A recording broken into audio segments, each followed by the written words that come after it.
Hey, welcome back, folks. This is Matt and Sheryl's Gen Excellent Playlist. I'm Matt. I'm Sheryl.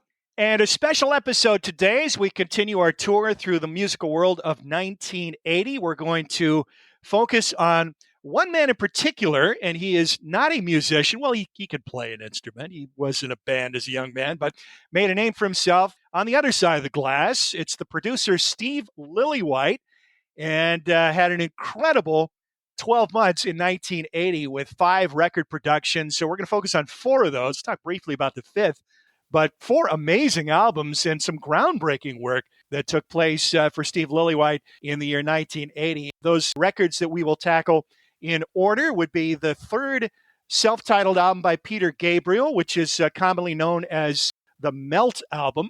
His first 4 records just had his name on the front, and they have colloquial titles based on the album art. So the first Peter Gabriel album was a picture of a car in the rain, and people call that one Car. And then the second one has an image that looks like he's scratching the film off of a photograph with his fingertips. That's commonly referred to as Scratch. And then the third album, Melt, or Peter Gabriel 3, that's the first. Psychedelic Furs debut album came out in 1980. Steve Lillywhite produced some of the tracks on that, not all of them, a majority. And then U2's first album, the Boy record, and finally XTC's Black Sea, which will be my album of the year for 1980. We'll talk about that album in a little more depth. So now, Sheryl, you and I being big music freaks and fanatics, as you start to get more and more into music, I call it the roots and branches theory of music appreciation. When you're looking for more music to fill your world, you look at the stuff that you like a lot, your favorite records, and say, okay, what were these guys into? What influenced this record? Yeah. And then you go back to the source material, or you go the opposite direction, the branches. Who did they influence? Who picked up the thread on what they were doing with this record? And then check those out. And then you look at the personnel on the record and say, okay, who played on the album? What are some other records that they played on? I might like those too. And then you look at the technical details on the record. Who produced it? Who engineered it?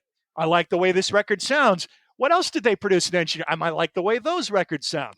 And I got to think that Steve Lillywhite is probably the first producer that I noticed, okay, he produced those first 3 U2 albums. For a long period of time, U2 was my favorite band. And then early on in college, I got really into the band XTC, a band I had been aware of for a few years, was curious to check out, and fell in love with them. And I said, well, wait a minute now. One of my favorite XTC records, there's this guy's name again. So then you start, okay, let's do a little research, find out what else he's done. And it's just this whole universe of amazing. He's had an incredible career, starting from a very young age during the punk era, continuing up to this day. Now, he's not particularly busy as a producer these days. In fact, he lives in Indonesia. But over this 50-year period, he has produced numerous classic records, a lot of them coming out of the punk, new wave, post-punk vein. And most of what we're looking at today certainly falls into that category. I think Steve Lillywhite, probably the first producer name where I really sought out other records that had his name on it. I came much later to that concept. I would say right now, because we're doing this podcast, I'm doing that way more than I ever used to. It never really occurred to me. I mean, players maybe, especially maybe like a session musician, I would maybe seek out other albums, but producers never really even were on my radar at all. And it wasn't just until the last couple of years that I started really delving into that whole concept you're talking about, where you start to, see where all the branches go out. You're much more in tune with the sonic feel of the an sonic album. signature. Yeah. Signature. I just haven't really connected with that very much until recently. And now I find it fascinating. I go in and I look at the credits, of the albums that he's worked on, or any other producer that has had a long enough career that they've worked on several different artists' material. And it's like, oh yeah, okay, that makes sense, because now, now I can see the connections.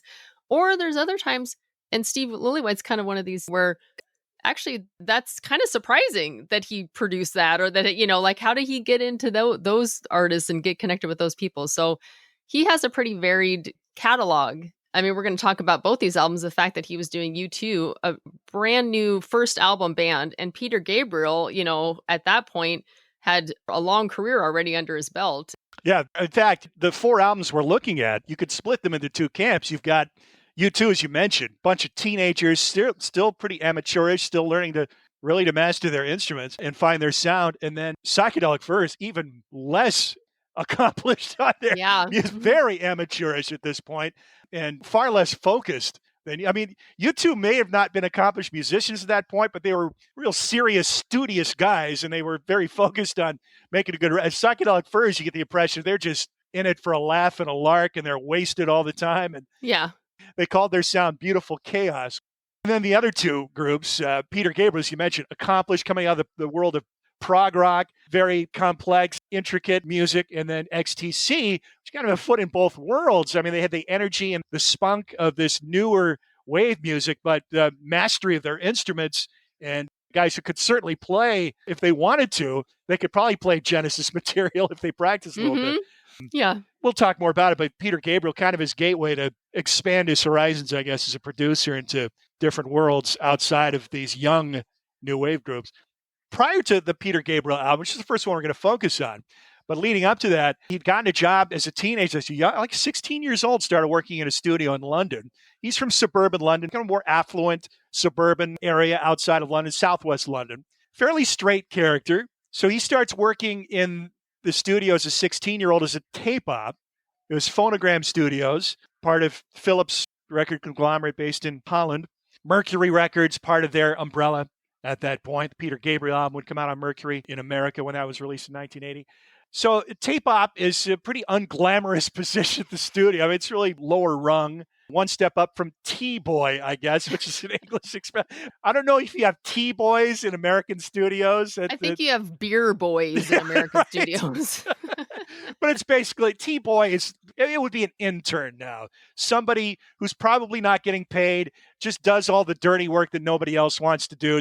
Brings the tea and pickies. Yeah, when it's time for lunch or somebody needs a beer, hey, run to the fridge, T-boy. But, you got to start somewhere. So he's a tape op, and then they had an interesting arrangement with this studio where they allowed these young guys on the lower rungs who are barely getting paid to actually, on the weekends or off hours of the studio, they were allowed to bring in groups and work on demos and basically practice their skills at becoming, more accomplished engineers. So he was learning on the fly, and that's what got him into production as he brought this group in. I don't know if they were called Ultravox at the time, but when the record came out, that was the band name. Ultravox, they weren't a big band in the U.S. They had one record in particular that got a lot of play on MTV called Vienna.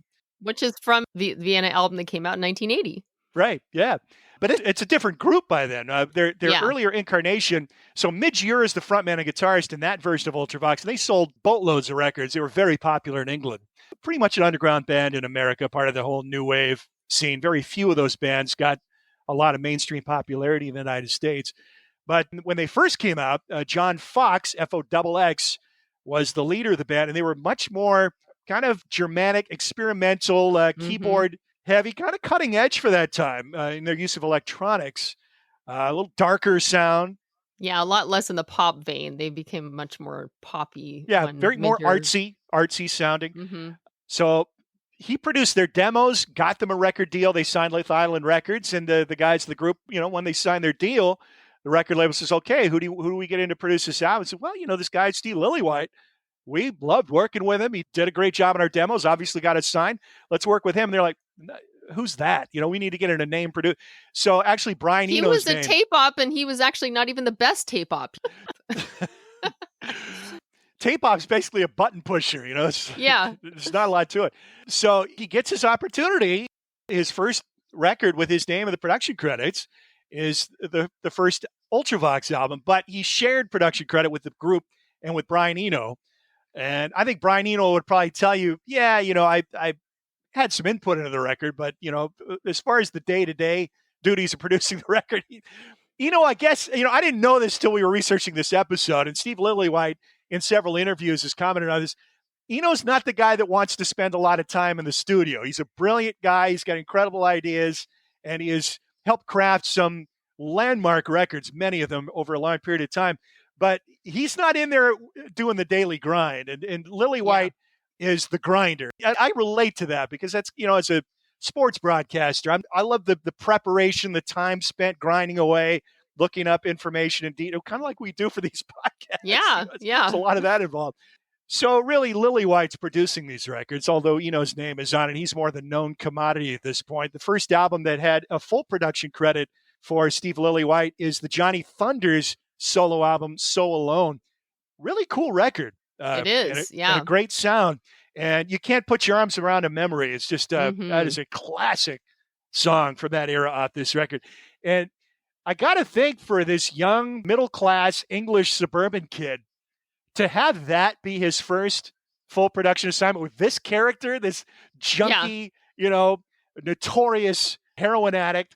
Yeah, that's a lot to take on. Right, exactly. But, he got a great sound, great guitar sound on it. And I think people took notice because Johnny Thunders, obviously best known as being a member of the New York Dolls, but he was in this group called the Heartbreakers, one of the early, very influential punk bands. And they moved from New York to London and cut a record called LAMF, some just deathless classic material on there, but it's been a notorious record over the years for just sounding like absolute garbage. The record came out sounding horrible. And I know there's been many retries at cleaning this thing up over the years. I haven't heard the latest, but I guess, the latest versions now actually have got it sounding half decent. And it's the only recording of the Heartbreakers. Right. And it's a shame because this should have been one of the landmark punk albums. Yeah. But it just sounded so crappy. But the Johnny Thunder solo record sounds powerful. It sounds great. It sounds coherent. The next big step from there, and his first hit record, which, as a producer, once you get your first hit, you're on your way. Now people hear your work and say, let's reach out to that guy. I like the way that sounded. And it was Susie and the Banshees' first single, Hong Kong Garden. Again, this is a group that notoriously, they were part of the original punk scene there in England as kind of followers of the Sex Pistol. They call them the Bromley contingent. Bromley, another kind of boring London suburb from where a lot of these kids came. Susan Dalian, her real name, part of this group of kids that follow the Sex Pistols around and dressed funny and embraced this new punk culture and the visual expression of it through haircuts and clothing. And then, like a lot of other groups, and Psychedelic Furs certainly fit in this group, they knew they were very unaccomplished musicians, but the whole idea of punk was you didn't have to be a master of your instrument. You just had to get out there and have the guts and the balls to get out in front of people and express yourself. Yeah, it's DIY. Right, yeah. And they definitely fit that. Their first gig, it was like a festival or something that someone backed out of, and maybe it was the Sex Pistols that backed out. And she was like, well, we'll play. And they just went up on stage and played. And before Sid Vicious was in the Sex Pistols, he drummed for them on that first concert. Yep. So he was part of that group that followed the Sex Pistols around before he became a member of the band. Well, yeah, they may have been completely amateurish, but they developed very quickly into a pretty formidable musical act. And he produced their first single, which was Hong Kong Garden, which really sounds quite unlike most of the album. The album is very dark and heavy. Hong Kong Garden's got this lighter feel, this kind of oriental motif. And it was a big hit record in England. So now he's on his way. He produces the album, and it's the album that really captures the attention of some people, particularly the sound of the guitar and the drums. And that would really, Steve Lillywhite says when he's picking groups, and it's usually just groups, he rarely produces just solo artists. First thing for him is the vocals. It's like, if I don't like the vocalist, I'm out. I'm not interested. And I guess famously, Guns N' Roses reached out to him during the long, arduous process of putting out their last record, Chinese Democracy. They had reached out to Lillywhite. He had no interest whatsoever. Doesn't like Axl Rose's voice. He's not alone. But no, his vocals are very polarizing, I would say. Yeah. I'm not saying I hate Axl Rose, but I can understand a lot of people who do. After he had that first hit with Susie, he was like, now I can choose who I want to work with. It's not just who's going to reach out to me. Right. Now I can be selective. So at this period of time, and we'll train in on this with the first record we talked about, the Peter Gabriel record, he really pioneered, along with his engineer, Hugh Padgham, who would go on to be a producer of note himself, this drum sound, this powerful drum sound that came to really define a lot of the 80s sound in pop records coming out of Great Britain, particularly. It definitely became Phil Collins' signature sound, for sure. That's right. But even before that, the Gabriel album is often cited as where this drum sound really was discovered, but you could hear elements of it before that. Definitely in the Psychedelic Furs album. Yeah, well, definitely in XTC's 1979 record, Drums and Wires. Yeah. But even on the Susie album, that's where you really start to, oh man, these drums really pack a punch. And it wasn't Budgie at that point, who would be their drummer for a long period of their career and actually had a long romantic relationship with Susie Sue. John Mackay is the guitar player. And I think The Scream is one of the great guitar albums I've ever heard. I mean, he's just such a unique player and just a great sound on that record. And really, outside of those first two Susie and the Banshees albums, very little has been heard of this guy for years. I mean, he's just kind of a reclusive figure who's recorded very little, but I think a lot of people took note of the sound of not only the drums, but the guitar on that first Susie album. This is the album that has their version of Helter Skelter, which I absolutely adore. Love this cut. One of the best Beatle covers, I think. Oh, I believe so. Anyway, he's starting to establish a name for himself in this sonic signature, which is powerful drum sound and clear drum sound, and the guitarist sound that he was getting too. So I think Peter Gabriel, he's on his third solo album here, and I think he had made a note of the way the Susie album sound, the way the XTC Drums and Wires album sound, in particular the drum sound. That really captured his attention. And he wanted to further explore that sound. And we'll let you take it from here, but this is a real departure for Peter Gabriel, this third record for this guy who'd made a name as a frontman for popular progressive act, and a very experimental sound that he got here, and remarkably, one that alienated his record company. Yeah, I mean, he'd been recording with Genesis since the late 60s, was the lead singer for the band, and left the band. And when did his first solo album come out? 78? Yeah, he didn't record for a while. He left Genesis in the mid-70s, like right after Lamb Lies Down on Broadway. And part of the reason he left, he was having some family issues, particularly with the birth of his first child. So I guess he just kind of focused on family there for a few years before he got back into the studio. Yeah, I think it was around 75 when he left Genesis. Yeah. So now we're on his third solo album. And you're pretty familiar with his first two records. Not so much the second one, but I really like the first one, Car. And that would have been Bob Ezrin producing that record, who produced The Wall, the Pink Floyd album, Alice Cooper's breakthrough hit albums in the early 70s, the Kiss records. Okay, that makes sense, because it definitely has more of a rock sound. So we get to this album, and, well, for one thing, he discovered a programmable drum machine, which he was using to write for this album. So he had a very rhythm-first method, he called it, of writing and demoing, where he's using the programmable drum machine. And he had hired Phil Collins and Jerry Marotta to drum on this album. Phil Collins, everybody knows him as the front man of Genesis, the drummer of Genesis, and, you know, a solo artist. But he has played on so many albums. I don't think a lot of people are aware of how good a drummer he is. He's amazing. He really is. He's incredible. And just the amount, his catalog that he's played as a session drummer is so extensive. And, you know, some of the albums he's played on, like the Brian Eno albums. I mean, obviously, you know, with Genesis too, he's very experimental. He's a prog drummer, so he has the chops to be able to play at that level of musicianship. But he changed so much, you know, in the 80s, and he became like this slick pop guy that a lot of people don't realize the career he had, you know, before that. Right, yeah. Now, this is something I mentioned to you, and I honestly did not know at all that this was a thing. I only noticed it because I went back and listened to the album again. I hadn't really listened to it for a long time. It's actually pretty challenging in a lot of ways. It is. And it's very dark. It's very dark. Yes. It has a gloominess about it, the sound. Well, the lyrics are often disturbing. The lyrics, for sure, but along with the sound.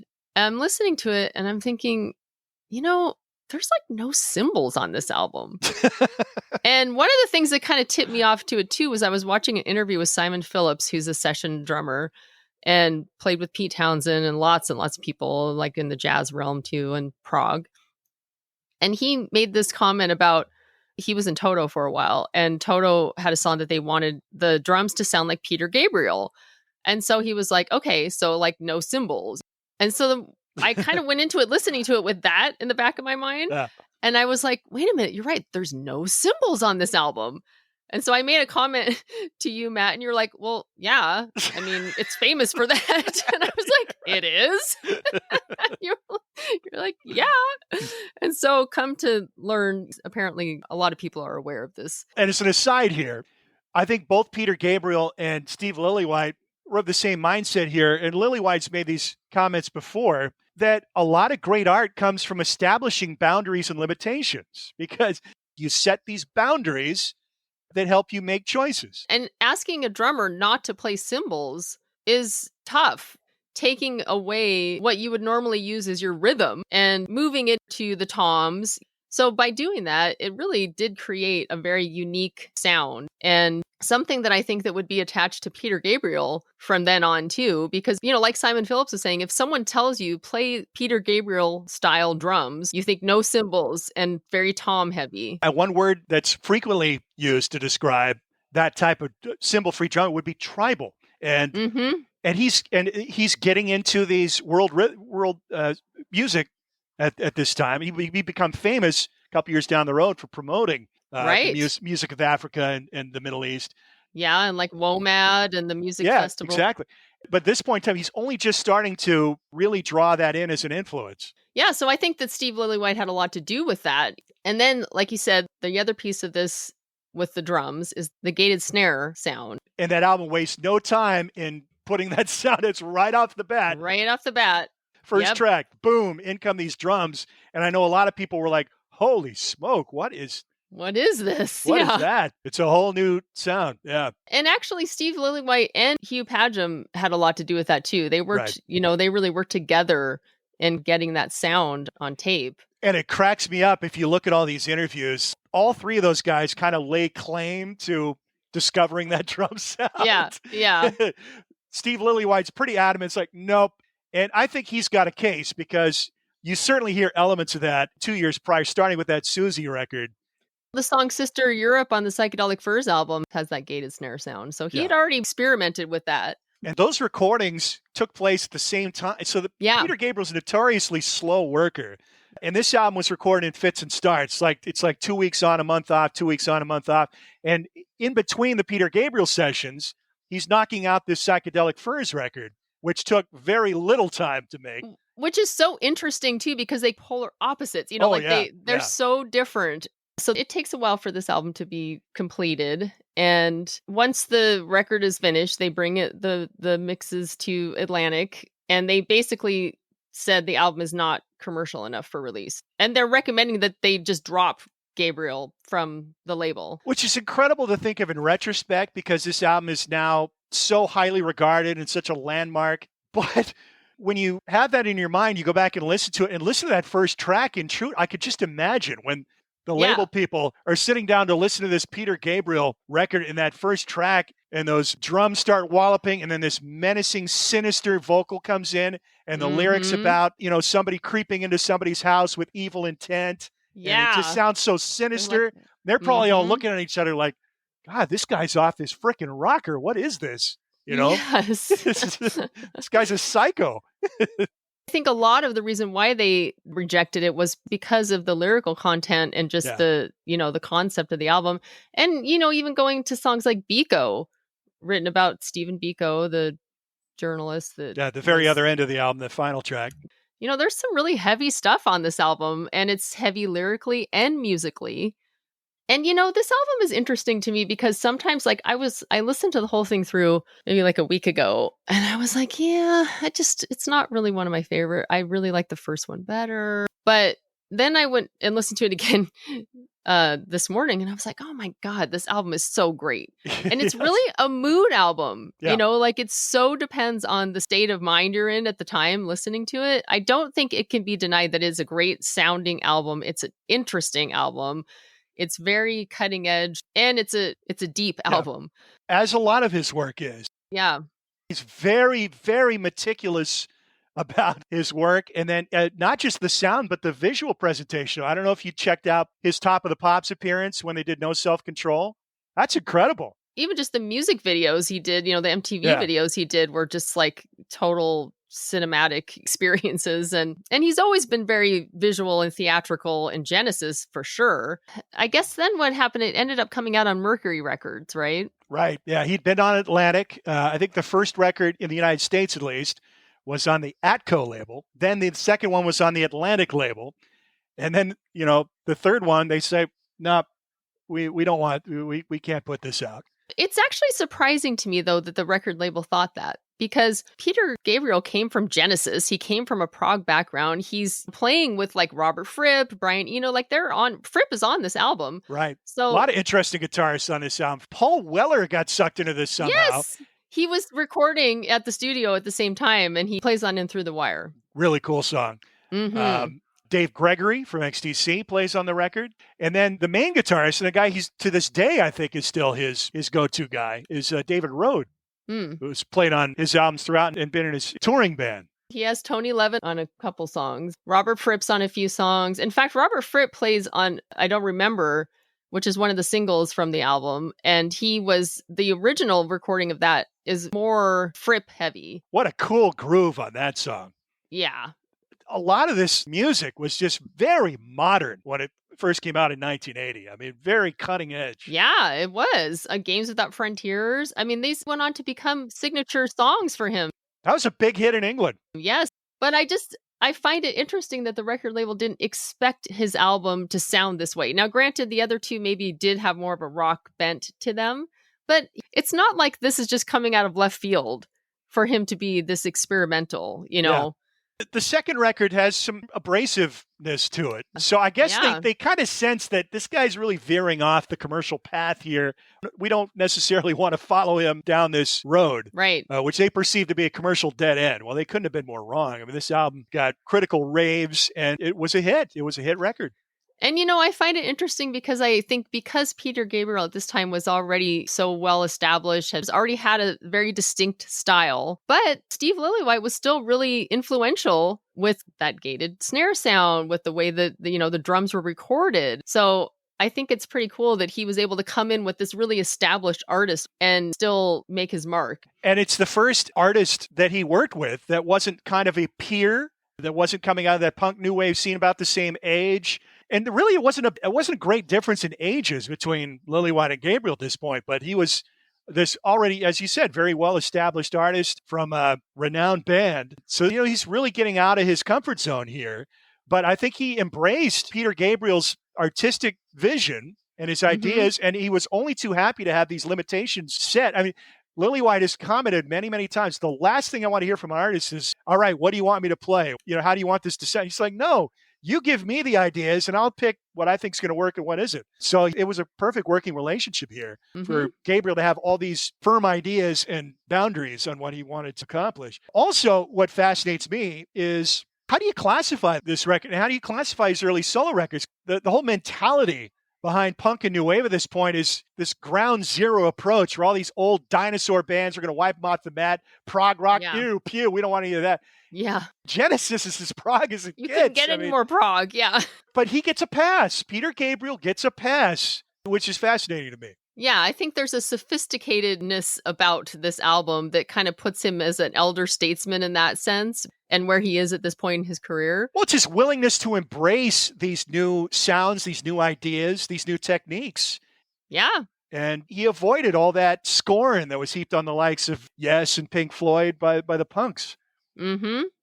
Now, we'll talk about the other record, which, like Sheryl says, could not be more different, which is that first Psychedelic Furs record. Now, I'll be honest with you. I've had the Psych Furs Greatest Hits album, All of This and Nothing, in my collection for a long, long time. And the reason I got it, it's the Roots and Branches approach. Robin Hitchcock, one of my favorite artists, covered one of their songs, The Ghost in You. I was aware of Psychedelic Furs. First time I probably heard of them was when the Pretty in Pink movie comes out in the soundtrack, which their contribution, obviously the title of the movie, it comes from one of their songs off their second album, Talk, Talk, Talk. It's a re-recording of that song. Yes, it's a re-recording. And they re-recorded it because John Hughes, who made the movie, he was inspired to make the movie by the lead actress, Molly Ringwald, who was a huge fan of Psychedelic Furs, said, you need to make a movie about this song. And so not only did he do that, he titled the movie Pretty in Pink, but Richard Butler, the lead singer and the composer of the song, will be the first to tell you, he got it all wrong. He didn't understand the song at all. It's a dark song. It's kind of a negative view of this woman who sleeps around and thinks that she's all that because all these guys want to sleep with her when she's just getting tossed around and used. And it's kind of looking at her with pity. Now, I'll be honest with you, I don't think I've ever even seen the movie. Oh, I've seen it many times. I was not into the whole John Hughes thing. I think the only one of his movies that I really liked was 16 Candles was his movie, right? Wasn't that a John Hughes movie? Yes, and that's the one that holds up the least now. It's probably why I like it the most. It's probably totally on PC, a lot of it now. It is.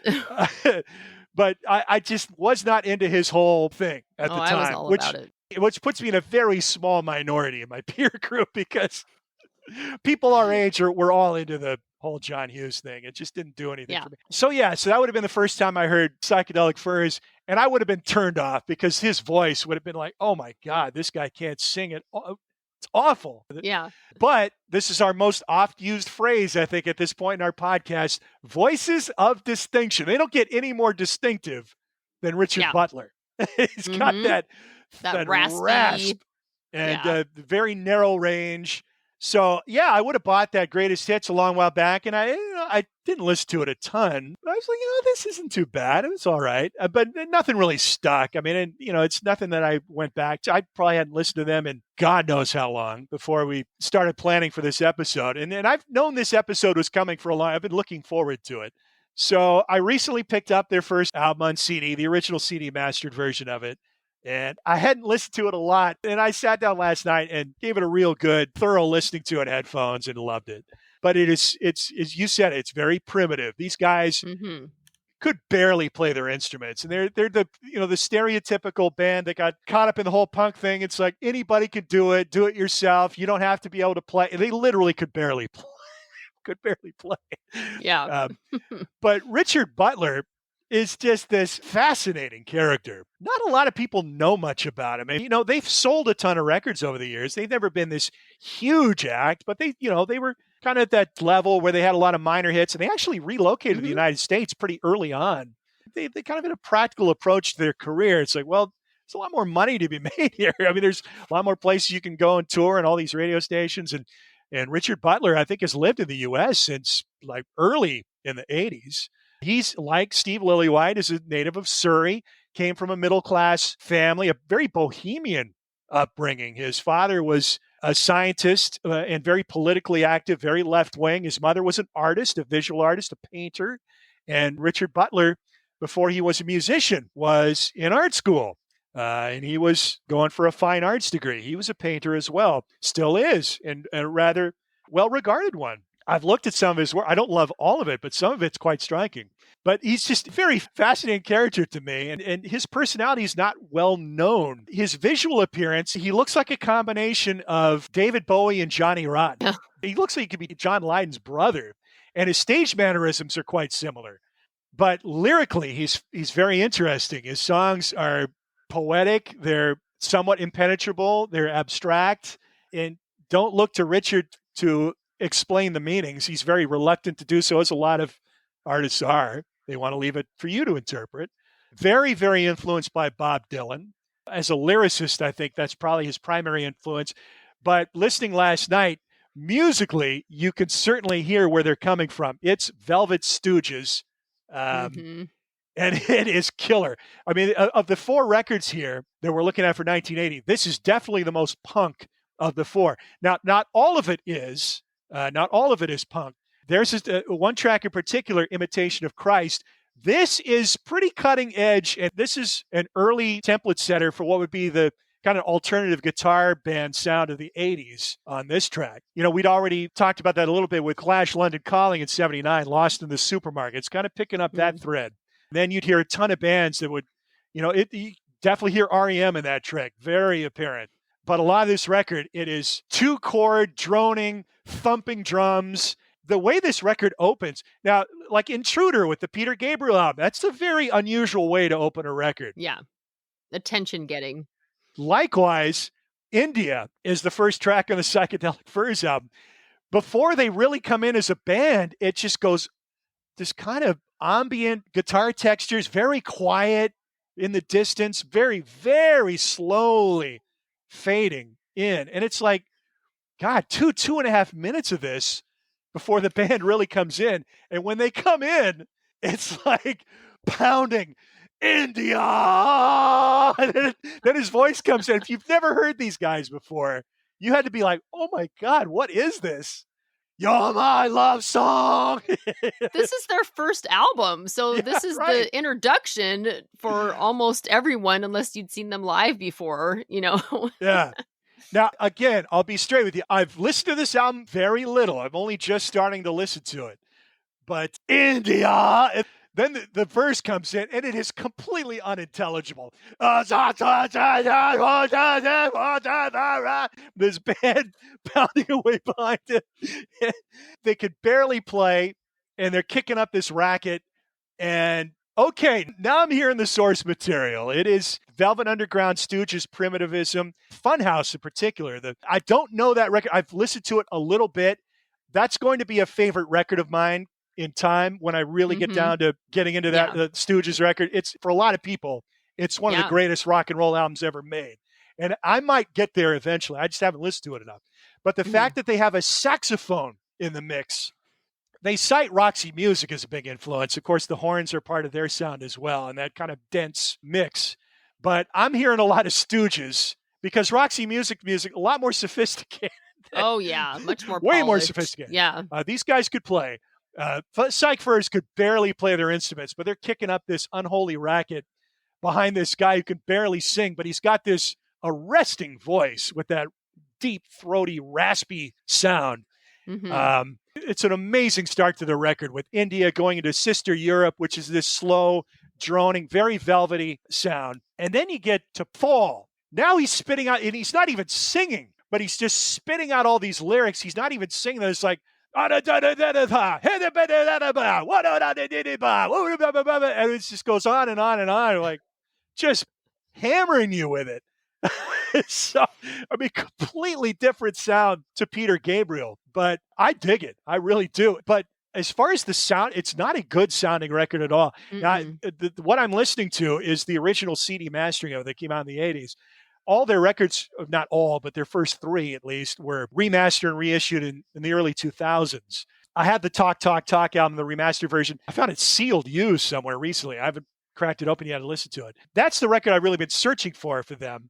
I really like that album. Yeah, that's a full Lillywhite production, that one. He only produces 5 of the tracks, and it also needs to be said, the U.S. version of this record and the U.K. version are quite different. The track listings are quite different. They took a track off, and they put a couple of songs on this record that were produced by Martin Hannett that weren't on the U.K. edition of the album. Track 3 on the U.S. edition is Susan Strange. That's one of the Hannett productions. It's a different sound. It's a calmer approach there. But 3-4 tracks on this record really had that driving, primitive Velvet Stooges combo. And that's where I think this record is at its best. But Imitation of Christ, too. That's a trend-setting sound that is going to be very prevalent in the years to come. I really like this record, and I'm going to be listening to it more down the road. But I'm really looking forward to getting to 81 and hearing the Talk, Talk, Talk album where I love that album. Yeah. That album's great. I've owned that for a long time. I think this album, it's definitely abrasive, because it has the punk DIY feel to it. I totally get the Velvet Stooges reference, and it's a very muddy sounding album. But, that's probably intentional because, like you said, they're not accomplished musicians. It has a vibe to it, and that's what they were going for. Peter Gabriel is a song craftsman. Like, he's crafting a song. Right. And he's using session musicians. This is not a band playing. Very meticulous. Very meticulous, very intentional. And then you have the other side of the spectrum, like with the Psychedelic Furs and U2, where you have a band. They're just starting out. They're just starting to find their sound, discovering what they can do. And so I think that in this sense, the production just kind of sets back and lets them do what they can do. He's not trying to make it anything different than what it really is. It's appropriate. It's a great choice made by the producer. Yeah. He's still a young producer at this point, but he's accumulated some knowledge. He started to establish a signature sound and a stamp, but This is a band that just needs to be Just let him go. Bang it out, put it on tape, you know? Yeah. And he was working pretty hard with Peter Gabriel at the same Right. time. So Yeah. he probably didn't have a lot more to offer in that sense. But yeah, Pulse toward the end of this record, just killer punk track, really driving, hard-hitting song. And then he's a very interesting lyricist. He's an artist through and through 100%. He's just this bohemian character. I knew little about him until just, getting ready for this episode. But it's fascinating to watch him interviewed on it, particularly the period interviews, of which there isn't much. He's remained somewhat mysterious over the years. He hasn't gotten into the whole corporate promotion machine. He's kind of shied away from all that and kept things mysterious. Doesn't really explain a lot of what his songs mean. He's gone out of his way, I think, most with Pretty in Pink, just because he saw how it was misinterpreted in this movie, and he wants to make people. Well, and it's one of the biggest movies of the 80s, and Right. everybody equates them with Pretty in Pinks. And most people who love and appreciate Psychedelic Furs will tell you the original version much better than the re-recording. And Richard Butler would be the first to say. They only re-recorded it because John Hughes wanted to get a different band in to record the song. He said, no, we're not having that. Let us do it. Well, and it's also much slicker and much more produced. And that's kind of where the band was headed at the time. Their sound got much smoother and slicker. They would kind of retreat from that later. And they've released a new album fairly recently after a long fallow period that got some pretty good notices. Made of Rain, I think it's called. I think it came out either this year or last year. But I think once they hit like Mirror Moves, which had several songs that were Was that the one, Love My Way on it? No, that was Forever Now, I think. Yeah, Mirror Moves has The Ghost in You, Heaven. Beautiful song, by the way. That's where I see the Roxy Music influence. The polished Roxy Music vein, once in like their mid to later career. So they did change a lot in that sense. And another thing that I noticed, you wonder about the name of the band, Psychedelic Furs, and they've been asked many times over the years what inspired it. I don't know that they really thought of themselves as psychedelic. They kind of took that as a joke. But you listen to this record, and you can see where Robin Hitchcock would have been interested in this and appreciated their music. This first album comes out the same year as the Soft Boys' Underwater Moonlight comes out, which had a lot of psychedelic songs on it. So where the Soft Boys were just critically scorned and seemed to be totally out of time and out of place, Psychedelic Furs, just a slight tweaking of that sound, bringing in more of the primitive punk edge to it. But a lot of the same kind of psychedelic touches and lyrical concerns, particularly the final track, Flowers, lyrically, that sounds like it's something that could have come off, a Soft Boys album. Just out there, bizarre imagery.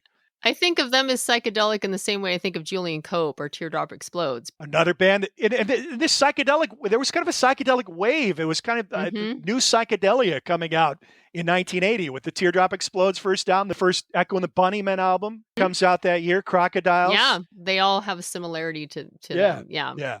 But it's a fascinating record, and I'm glad I'm finally decades after first kind of dipping my toe in the water with the greatest hits and listened to it a little bit, filed it away, and never really came back to it. Now I'm really looking forward to cracking the seal on that Talk record when we get to 1981.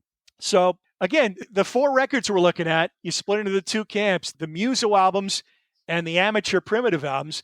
And you got another new band, and maybe the most important production work that Steve Lillywhite did in his whole career. I would throw that out there. Came on this next record, the first U2 album. Yeah. So U2 at this point, they're just kids when they first start out. Literally a couple years before this, teenagers. I mean, I think Larry Mullen was like 15 or something. So they had already recorded a couple demos that came out called U2 3. Well, it was sort of just like an EP, maybe. It had 3 songs. Out of Control and Stories for Boys were 2 of those songs. And at this point, they were initially going to work with Martin Hannett, who was also the other producer on the Psychedelic Furs album. He had produced Joy Division, lots of Factory Records acts. He was really instrumental in that, with that label. And Martin Hannett was really affected by Ian Curtis's suicide. He was becoming a heroin addict, and he was pretty messed up, and that just messed him up even more. So Martin Hannett, Martin Hannett, So U2 was just like, they really didn't want to work with him. It just wasn't meshing. So Island Records sent a copy of their EP to Steve Lillywhite. And he liked Bono's voice, but he didn't think it sounded very good. And so he was like, I need to see this band live to really kind of see what the potential they have in the studio. And so he went and saw them live. And at that point, he was like, Bono already had a stage presence that he would, become huge and famous for. So he could see then that they had something. And I love that approach of his. It's like, you don't want to judge a band based on recordings that somebody else made. Yes. Because he wants to get to the raw materials. So to really decide whether it's a band he wants to work with, rather than listening to recordings or other records they've made, he wants to see them in a live setting and then see what he can do with that. See what he can do, because he knows there's potential there. But at this point, it's not in their recordings. And they were like the Psychedelic Furs, especially the rhythm section, Adam Clayton and Larry Mullen. They were not accomplished. I mean, Adam Clayton will still tell you now, today, that he's not really a musician, And if you know nothing about the band, he's kind of the odd man out in the quartet, because you've got Bono, the Edge, the guitarist, and Larry Mullen Jr., the drummer, all kind of really committed Christians. They were in this Christian sect. They were very devout in their faith. And then Adam, who's also not Irish, by the way, he's British, but was living in Dublin, came to know these guys. He's very much more your typical rock and roll dude. I mean, party hardy guy. Yeah. So the first song that he recorded with them was A Day Without Me, which was their first single from that album. And they were recording in a studio that he felt like the sound was just really dead. It didn't have much. Have you heard the original single version of that? Well, I wasn't sure if that version that's on the album, because it does sound a little bit different to me. Yeah, it's not. It's the album version is different. It's not the single version. No, I mean, it sounds different than the rest of the album. Like, the drums don't sound as good on that song as they do on the other songs. I don't know why. And this is kind of where we're coming back to the drum sound, which really plays heavily for Steve Lillywhite, because that was one of the things that he found that he just didn't like the way that the studio sounded. And so he came up with this process of recording the drums basically in like the stairway of the reception room with mics hanging off the ceiling to liven up the sound. And for Larry, who's this kid who really is not very accomplished anyway, it took him some time to kind of get used to this, because he's now playing separated from the band. At this point, they've spent very little time in the studio at all. Yeah. And so now he's playing in this isolated space. And not only were they finding that they had to work to get the drum sound, they also had to do a lot of work with splicing the tape and creating drum loops, because the rhythm section was so off. They probably really wish they had Pro Tools at that time, because they spent hours working with the rhythm section. But it also meant that he did have a really heavy hand in the production of this album. And if you go listen to the extended version of Boy, there's a second disc that has the original versions of Stories for Boys and Out of Control. They sound a lot different. The biggest difference to me, not only just like the sound of the band, but Bono's vocals. He sounds more like Susie. And they definitely would have been influenced by Susie and the Banshees. Yeah. Oh, yeah. Edge was really influenced by Susie. Joy Division was a big influence on them at this point. Actually, they were very sheltered. They had very little music in their lives, before they started making music themselves. It was all about Jesus. Well, and they just didn't have, they lived in Ireland, They didn't have access to this. They were basically listening to like television, magazine was a influence on them, but German bands like Neu! And Kraftwerk. Patti Smith, big influence too. Yeah, but you can really hear Bono's vocals sound a lot like Susie's, and he's got a lot of the ups and downs. It's not controlled, and it really changes the sound. So they went in and re-recorded both of those two songs. There was another song they did called Boy Girl that didn't make it on the album, but Stories for Boys, Out of Control were both re-recorded. And it's really interesting to compare the two recordings, because once Steve Lillywhite comes in and manipulate the tapes, number one, with actually getting the rhythm section on time. Yeah, he's all over this record. Now the sound is just booming out of the speakers. It's a full, really strong sounding band. Powerful. And it's just very powerful. Night and day. Yeah, very powerful. But atmospheric as well. They do atmospheric very well on this, On Contum Into the Heart. I'm not sure how to pronounce it. I don't speak Gaelic, but they do atmospheric quite well. Steve Lillywhite did a lot of creative kind of experimental things too in the recording. Yeah, a lot of little effects in there, little bits of phasing. And they used like smashing bottles and like silverware skimmed against spinning bike wheels and stuff like that. Like things that Brian Wilson was doing, with pet sounds and stuff like that. Yep. A lot of echo and reverb and effects. Yeah. Yeah. So it's a pretty heavy-handed production job. But I think that what it does is it really creates a sound that they did not have before they started working with him.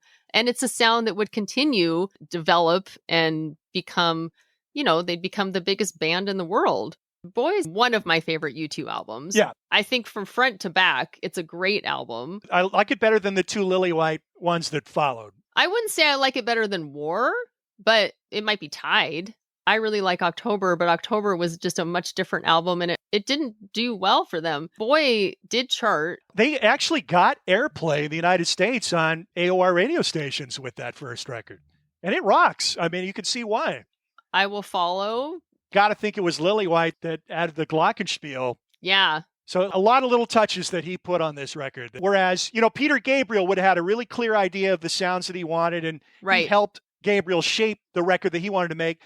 Basically putting Psychedelic Furs down on tape, not doing a lot with that. Yeah. But he's really, now this is where a producer is really making his mark on this album. And obviously, as big as U2 were to become, this might be, if you're looking for one Steve Lillywhite production that's just a landmark, this would be right up there. Yeah, I think so too. And since he continued to work with them, he was able to kind of build and develop that sound with them. And I don't know if they would have became the same band if they had not worked with him on their first album. Oh, I think unquestionably. Yeah, I mean, I think he got the best out of them. And really, it was Bono that he saw what they could become.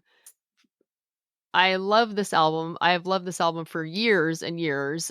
Every song is worthy of being on the album, but some of the songs are some of their best songs. And we talked about this before. This is one of those records where, and I would have been making mix tapes of U2's favorite band, This is one of those records. God, how do you select one or two songs on it? It's hard to choose. It really is. I Will Follow is the most well-known song on it. Known song, yeah. But every song on here, the On Contum Into the Heart duo, that's almost like one track. They fade into one another. Beautiful atmospherics on that. Out of Control, the close side one, great rocker. Electrico, probably the rockinest track on here. I think I prefer that in a live setting. That really comes alive on stage.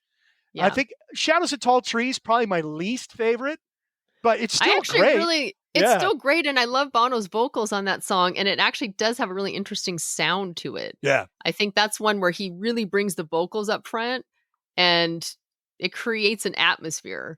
I think that song is the most similar to what I'd hear in a Peter Gabriel album.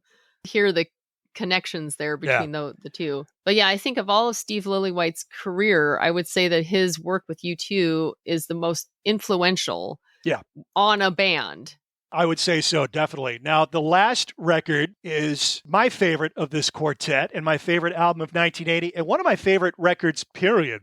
One of my favorite bands, period. We've already talked about them a little bit in our 1979 wrap-up episode. They released an album called Drums and Wires, and that was their first record with Steve Lillywhite producing, Hugh Padgham engineering. Great record. Obviously, you had London Calling that year, which is one of the all-time great rock albums, period, that trumps it for me in 79. But Drums and Wires right up there with the greatest albums of that year. And going into 1980, I was thinking, okay, Black Sea, Underwater Moonlight, Soft Boys, those are my two favorite records. Let's do a bunch of albums. Nothing has really come close to unseating those, although my first go-around with the Specials first album, I'm going to spin that a few more times before we get out of 19. That's a killer record too. But still, those are 1 and 2 for me. XTC, I would have been familiar with before I got to college, but had never listened to. You never heard them on the radio. You never saw their videos. We didn't have MTV, so I didn't see their videos. So the first I ever would have heard XTC was freshman year of college. It's a band I knew about and was curious about, so I wanted to hear it. Like any great music, you don't get it right away necessarily. And that's key with XTC. It requires multiple listening because they kind of patented this sound. They got pegged as punk, as new wave, but Andy Partridge has always said, we're a pop band. It's a pop band through and through. Yes, they mastered pop hooks and melodies, but they complicated it. And they kind of patented this template of the dissonant verse and the super melodic chorus. That's the XTC sound. So songs like that use a lot of tricky chords and dissonances and offbeat time signatures, they're not immediate. It requires a little bit of listening to really get what they're doing. And for me, that's the same with a lot of great music. There's certainly great music that hits you right away and to get, but some of the best stuff, it requires a few listening sessions to sink in. So XTC, their first 2 records, I don't know so well. White Music, I don't think I've ever listened to. Go To, yes, I've got it. I've had it for a while. But they really hit their stride with album 3, and that's when they start working with Steve Lillywhite. I was thinking the Drums and Wires was their first album. No. That's when they start sounding like them. Well, I know it's not, but... The first 2 records, they had a keyboardist named Barry Andrews, who went on to play with Robert Fripp, had Linked Gentleman, and then formed the band Shriekback. But he's all over those first 2 albums, and it's just super energetic, herky-jerky. They must have been flying on speed in the studio. It's just this restless creativity, tricky time signatures. But at the heart of XTC's music is just this wonderful pop sensibility, incredible hooks, and Andy Partridge is right up there with the great lyricists, the great wordsmiths. I put him in the same class as people like Elvis Costello for his ability to craft lyrics. Very clever with his use of language, rhymes, wordplay, just an incredible mind. And he's a different cat. I mean, he used a great word on one of the interviews I saw. He described himself as spectrumy, which I think is wonderful. We're all on that spectrum somewhere. But he does have some legitimate mental handicaps. Partly led crippling stage fright, too. Right. Well, it partly led to the group not reaching the level they should have commercially, because just when they were on the precipice of big fame and hitting it big in the United States, everything comes to a grinding halt because he can't tour anymore. And they were an incredible live act. I mean, if you've seen video of them on stage, they're wonderful musicians, but just great energy, and how they're able to replicate these really intricate, tricky songs live is just phenomenal. But great live act, incredible energy. But those first 2 albums, it's just too busy, just too much. So they ditch Barry Andrews. He goes off to do his own thing. They don't replace him with another keyboardist. They bring in Dave Gregory, a second guitarist. All these guys are also from Swindon, which, if you don't know England, it's southwest England. They call it the West Country. So it's not really suburban. It's more removed from London. It's about 75 miles outside of London. They're provincial. They're well outside the city. And nobody famous has ever, musically famous has ever come out of Swindon. So it's kind of odd for this group to start gaining traction and be from Swindon, because the perception would be, bunch of hicks, a bunch of farmers. But their music obviously is not primitive. It's very intelligent. There's a lot of intelligence in the lyrics and the arrangements and the performances. But they calm things down, and then Lillywhite comes in, and I love that the album's called Drums and Wires, because that's Lillywhite's sound. It's his drum sound and his guitar sound. It's what's getting him these jobs. Yeah. And you also have to take the studio into account here when you talk about the Lillywhite drum sound. They recorded both Drums and Wires and Black Sea in a studio called the Townhouse. And this was a studio closely tied to Virgin Records, their record label. And the room where the drums are recorded, it's all stone walls and windows. So you get this amazing reverberation in this room that leads to this huge drum sound that Lillywhite becomes famous for.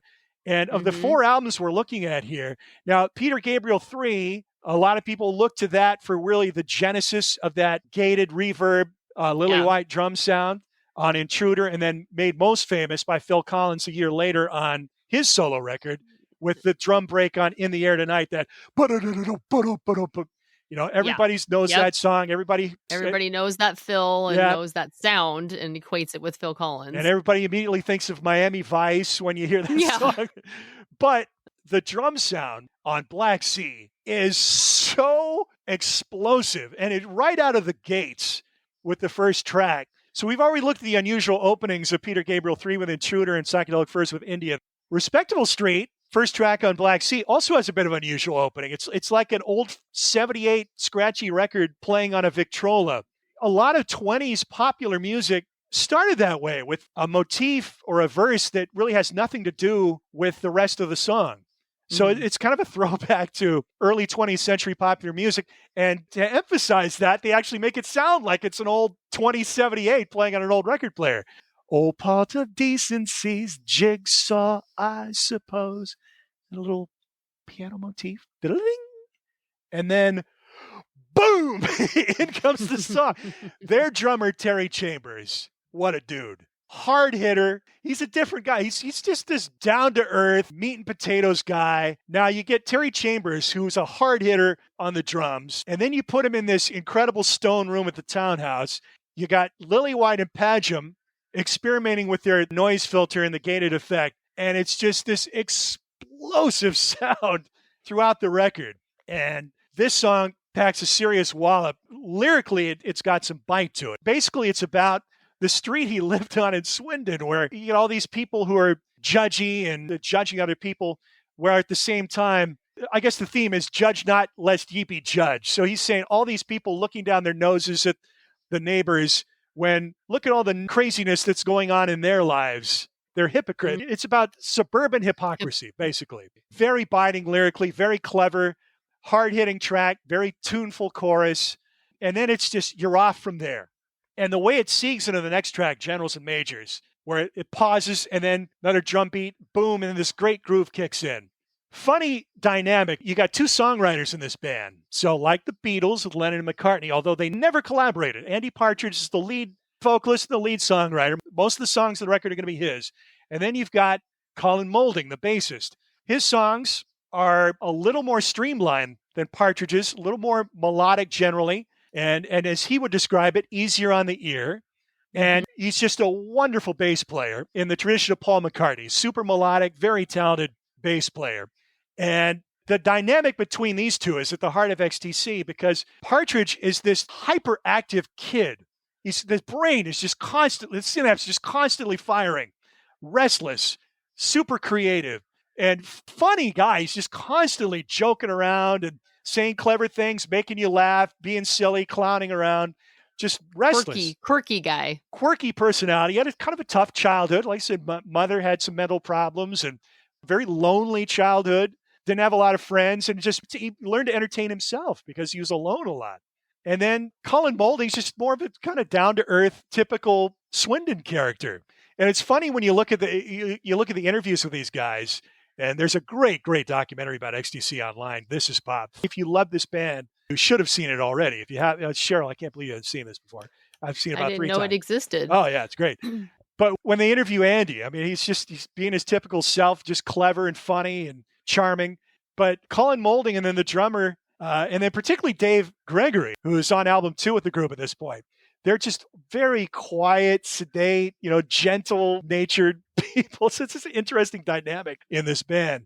But wonderful musicianship, incredible craftsmanship, memorable songs throughout this album, just killer tracks. And the sound of this record is the drums are explosive. The guitars have real bite to them. The interplay between Partridge and Gregory, the two guitarists, they avoid cliche. One of my favorite parts of the documentary is Dave Gregory, who's still relatively new to the group. He's not composing for this band. He's helping with arrangements. He said he was messing around with this guitar figure, just kind of like this somewhat cliched rock guitar figure, just like kind of bending a chord, like like kind of Chuck Berry, Rolling Stonesy kind of thing. And Partridge, they're in the studio. Partridge's like, "Stop Ernieing," and he's like, "What?" Ernieing, and it's like, it's the sound. It's Ernie. It's the sound he's hearing on the guitar. Stop Ernieing. Stop Ernie. I love that. It's so funny. But any kind of blues cliche or metal cliche or hard rock, it was strictly out. Steve Lillywhite was of the same mindset. Lillywhite has been famously quoted as saying he can't stand power chords. He thinks power chords are lazy. He said, of all the U2 albums, all the U2 songs, Edge has played power chords in one, Vertigo. That's it. Vertigo, and that was it. Because he figured that there was probably only one song left that needed to have power chords, and that was it. But that is this period in music, post-punk, new wave, the bands that Lillywhite's producing. You've got a new guitar hero, a new type of guitar hero emerging. Edge was considered a guitar hero at this time. It's a totally new sound. And it had Yep. bite to it. That first album rocked. They got airplay on U.S. album rock stations like, I don't know if KISW played them, but stations of that ilk were Yeah. playing Yeah. their music. But he's not playing traditional rock guitar. It's an entirely new sound. And he's obviously influenced by John McGeoff of Magazine, John Yeah. Mackay of Susie and the Banshees. It's a new approach to the guitar. And Partridge and Gregory definitely fit in that mold. I think they're certainly capable of playing more traditional rock guitar. But Partridge has also famously said, I had to come up with a unique way. And, I had to start writing songs because I wasn't smart enough. I wasn't good enough to mimic what other people were doing. I couldn't work it out. So I had to kind of come up with it on my own. And fascinating to watch. I mean, almost like watching the Let It Be documentary, where you see Paul McCartney in the studio and you see him developing Get Back before your very eyes, which is just mind-blowing if you're a music fan. Same way to watch Partridge. It's just, he comes up with all these unique chord voicings and progressions, and he's very upfront about how he does it. He sits down with a guitar, and he just kind of randomly starts putting his fingers on the fretboard and trying to just, oh, that's interesting. I could do something. Part of his quirky brain, he has this synesthesia where sounds create visuals. Like Respectable Street, perfect example. People have struggled to work out what he's playing at the beginning of that. It's just kind of random chord voicings. But he comes up with this unusual sound. He's like, it immediately creates a visual in his mind. So, well, that sounds like a slamming door. And then, okay, so we've got a theme here. Let's build on that. And then he comes up with these parts that create these visual images that are reflected in the lyrics.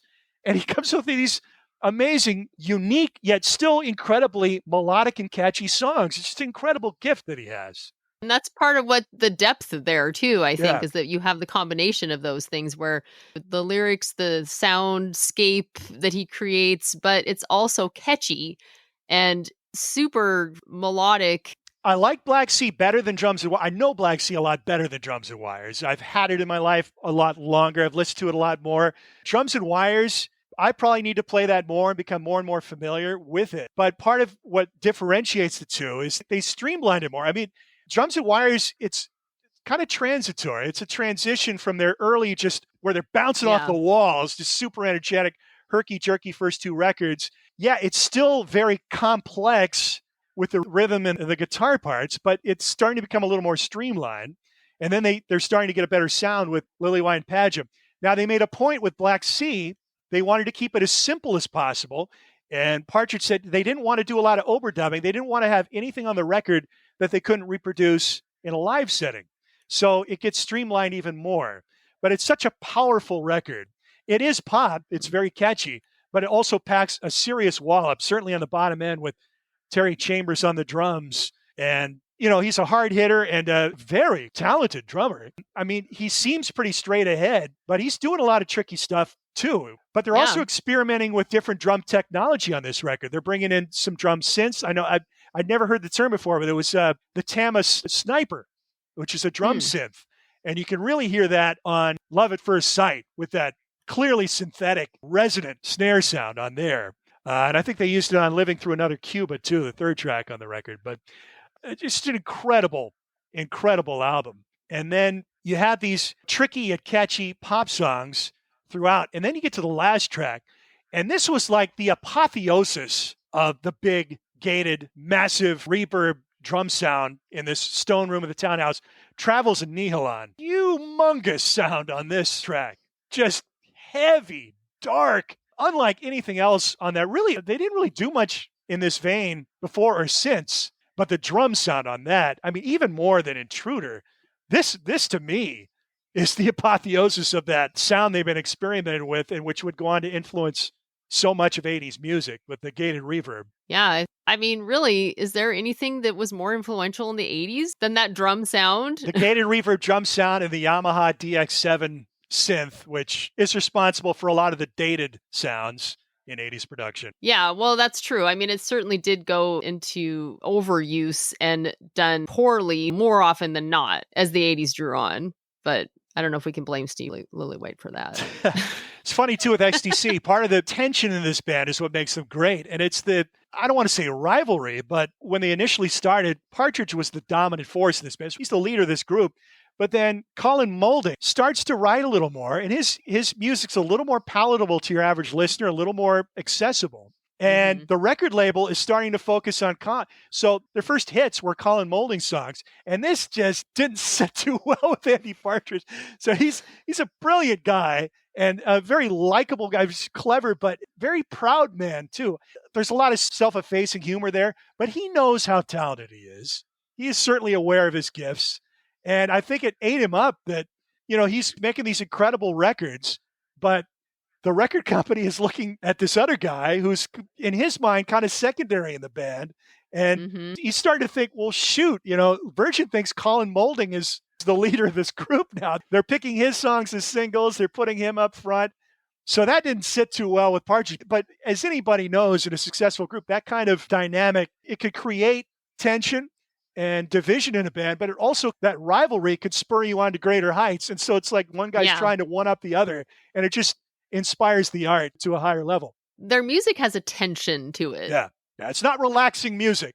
Not at this stage, at least. They would get into more pastoral sounds later on, as the Beach Boys influence became more and more to the fore later on. But at this point, they're very energetic. They're very much a rock band, no question about it. He says they're pop.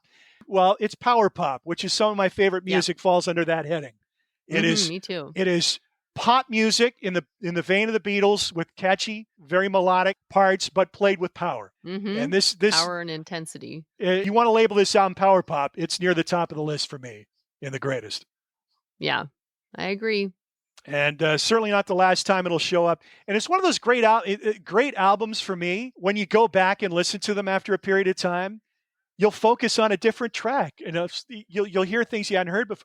So for this go around, the standout song for me is "Rocket from a Bottle" on side one. It's got that tribal drum beat at the start. It's essentially a song about physical attraction to the opposite sex, the excitement, but the guitar solo break in this is just sublime, like nothing I've ever heard. And the key modulations before they get back into their songs, they're so catchy and melodic, but there's so many intricacies to their songs.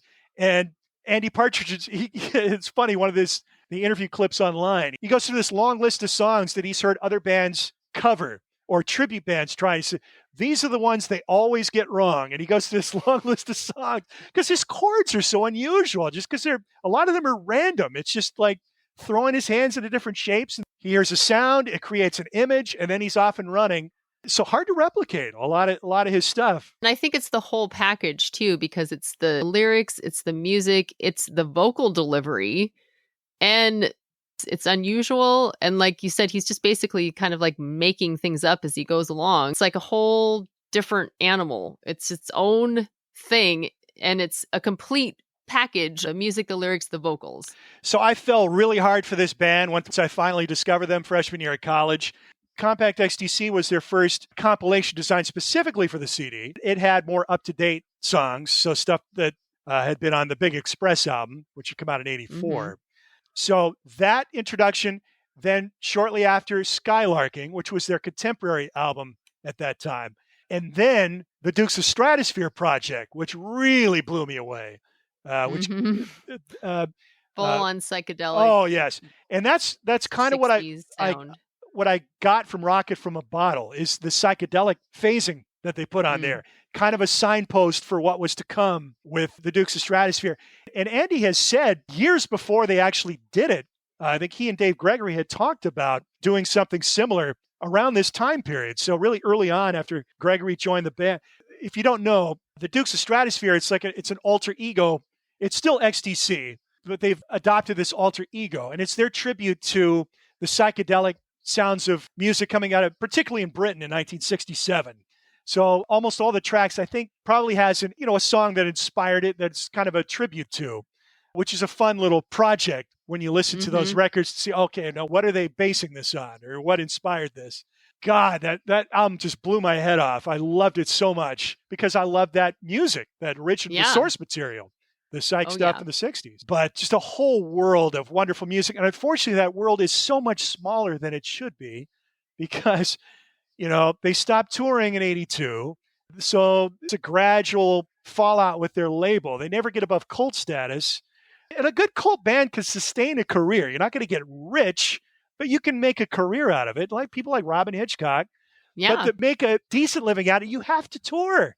That's where you're making your money. That's where you make your money. So I don't know. I don't know how he's living. I honestly don't. I mean, he's probably getting decent enough money from royalties, but by not touring, that's a lot of income that he's missed out on. And not touring for a long time. No, I mean, they never came back. Never came back. So they're gradually falling out with the label, and then they've really released no new music since really the end of the 90s, which is tragic. I mean, not no new music, under the XTC banner. They're all doing different things on a very small scale. A lot of it's self-released, but there's been no new XTC music since the turn of the millennium, which to me is tragic because all these guys are still alive and healthy and able. And you just hope that there'll be at least one more reunion before all is said and done.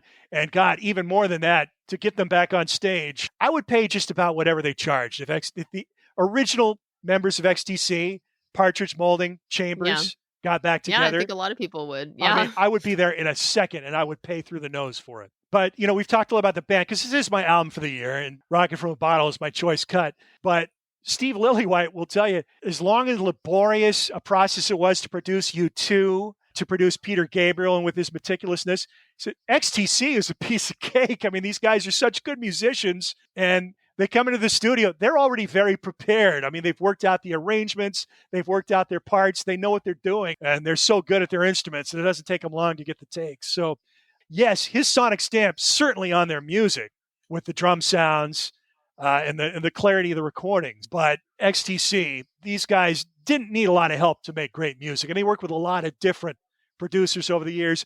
We'll certainly talk about one of them a ways down the road when we get to 1986, which is a very notorious story with the creation of the Skylarking album. For many people, their greatest work, certainly up there in my mind as well. But great band. And for me, this is the closest we got to a Beatles in the 80s. Yeah. Oh, I think a lot of people would agree with that. Yeah. I mean, the Beatles stopped touring early on in their career, too. Right. That's a parallel. That's a parallel between them. I mean, it's about the same point in time, along the career timeline. And their music evolves in the same way that the Beatles' music did. So, I mean, the early Beatles records, there's some modern production touches and innovations on, stuff like A Hard Day's Night or Rubber Soul or Help before they stopped touring. But for the most part, it's, two guitars, bass, drums. It's four guys playing in a studio. And essentially, XTC is that. And then once they stop touring, then the music becomes way more elaborate, a lot more added to the arrangements, very much more of a studio act. And relying more on production. Right, exactly. And yes, nobody compares to the Beatles, but it's the closest thing we have. Yeah. Not as groundbreaking, certainly, although they did do some innovative things, and not commercially successful like the Beatles were. But as far as incredible pop gifts and the evolution of the band going from a live act to a studio act, very much in the Beatles vein. And really, the Beatles is the beating pop heart of XTC. The Beatles and the original British Invasion pop stuff mixed in with some of the more progressive experimental stuff in the early set, like Captain Beefheart, very much an influence in their use of rhythms and angular guitar patterns and dissonances. I think Andy would say Paddo, which is a band very few people know about, but really interesting English group in the late 60s, early 70s in the prog vein, but kind of abrasive and challenging. But XTC, one of my absolute favorite bands, and this is my favorite record of theirs, so certainly my choice for 1980. One more record that he produced in 1980. It's an American band called The Brains. They came out of Atlanta, Georgia area. They actually recorded two albums with Steve Lillywhite. They did one in 1981, too, called Electronic Eden. Their self-titled album comes out in 1980. They'd released a single independently a couple years before called Money Changes Everything. And then there's a re-recorded version of that on their self-titled LP in 1980. And then that song would actually be a hit a few years later when Cyndi Lauper covered it. If anybody knows anything about the Brains, it's going to be that song because it pops up on a few 80s compilations. But I'd never listened. It's never been out on CD, so it's not some. And you and I both pulled it up on YouTube before we actually came on to do the recording, and it's interesting. I mean, it's definitely a few levels below the other 4 records that year. Curious to me, he can't get it on disc. It's interesting enough that it should be on CD. Yeah, exactly. Especially since Money Changes Everything was a hit. I only listened to just a little bit of it, but you could hear the Lillywhite sound right from the beginning. Yeah. Certainly the drums, very much so. Mm-hmm. I don't think many producers have had a better year than Steve Lillywhite did in 1980 with 4 just touchstone records in the same year. It's hard to top that. Yeah, and really influential records. So there you have a year in the life, and one of the greatest years in the life of one of the greatest producers, Steve Lillywhite, with 4 absolutely foundational records coming out that year, and another that's somewhat undiscovered in the brains.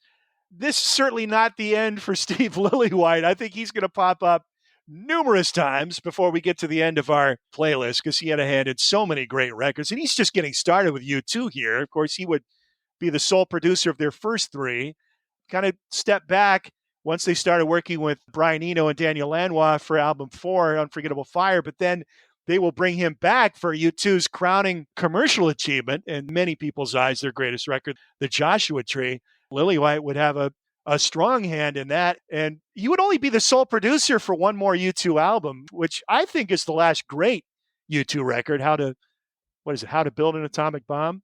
Is that the, I always How to Dismantle an Atomic Bomb. I love that record. I think it's great. Is that the one that has Vertigo? Yes. Okay, yeah. I think that's not one of my favorite songs. I think it is. Yeah. Honestly, everything U2 has done after that, I've barely listened to.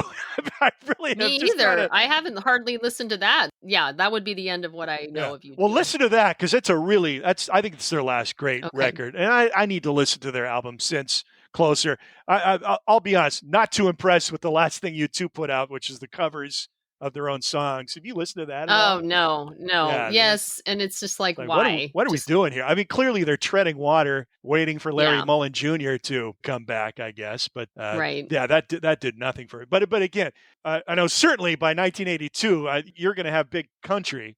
Well, that came out in 1983. 83? Oh, okay, yes, yeah. But I mean, even in the interim period, he's still cranking out. Definitely, I will have that. That is one of my favorite albums of all time. Yeah. Yes. Yeah. So lots of great music to come from Mr. Lillywhite. But what a year, 1980, with the U2 debut album, Boy, the debut Psychedelic Furs album, self-titled, Peter Gabriel's 3rd album, colloquially known as Melt, and my favorite record of 1980, XTC's The Black Sea. So in our next episode of Matt and Sheryl's Gen Excellent Playlist, we're going to take a look at 1980s movies, one in particular that spawned a best-selling soundtrack. The movie itself, kind of a flop at the box office. The record was great, and we're going to pick a song off of that. Also, the return of John Lennon to music making after 5 years as house husband and father to young Sean Ono Lennon. He breaks back with the Double Fantasy album in 1980 and the lead single, Just Like Starting Over. So we will talk about that the next time we get together. But until then, I'm Matt. I'm Sheryl. And you've been listening to Matt and Sheryl's Gen Excellent Playlist. Thank you, everybody. Take care.